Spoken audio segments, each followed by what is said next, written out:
தேவனுக்கே மகிமை உண்டாவதாக. இந்த புதிய நாளிலும் கர்த்தர் உங்களுக்கு அருளும் ஆறுதலின் மன்னா. நான் பயங்கர பராக்கிரமசாலியாய் உன்னோடு இருந்து உன் சத்துருக்களின் சூழ்ச்சிகளை அழித்து உனக்கு ஜெயத்தை தந்து ஆசீர்வதிப்பேன். எரேமியா 20:11.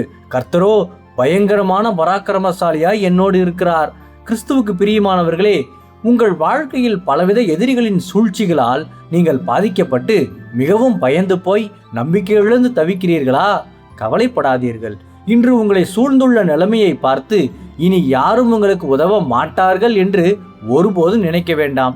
ஏனெனில் கர்த்தரோ பயங்கர பராக்கிரமசாலியாய் உங்களோடு கூடத்தான் இருக்கிறார் என்பதை நினைவில் கொள்ளுங்கள். அன்று கோலியாத் தாவீதை அச்சுறுத்திய போது அவன் கர்த்தருடைய நாமத்தினால் எதிர்கொண்டு அந்த மாபெரும் சத்துருவை மிக எளிதாக வீழ்த்தி முழுமையாக வென்றது போல, இன்று நீங்களும் மனிதர்களை நம்புவதை முற்றிலுமாக விட்டுவிட்டு உங்கள் முழு பாரங்களையும் தேவனிடம் ஒப்பு கொடுத்து எப்போதும் அவரை மட்டுமே உறுதியாக சார்ந்து கொள்ளுங்கள்.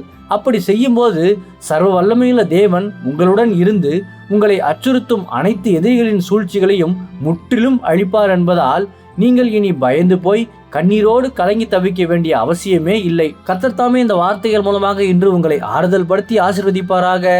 ஆமேன். அல்லேலூயா. ஜெபிப்போம்.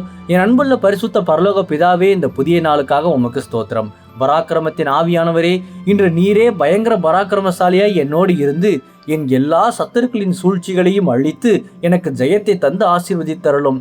இன்று பிறந்த நாள், திருமண நாள் கொண்டாடும் உமது பிள்ளைகளின் இந்த புதிய ஆண்டை உமது நன்மை கிருபையால் முடிசூட்டி ஆசீர்வதியும். பிதாவே, இயேசுவின் வருகையில் நான் அவரோடு எடுத்துக்கொள்ளப்படும்படி என்னை தகுதிப்படுத்தும், தயார்படுத்தும். இயேசுவின் நாமத்தில் ஜெபிக்கிறேன் எங்கள் நல்ல பிதாவே. ஆமேன். மாரநாதா.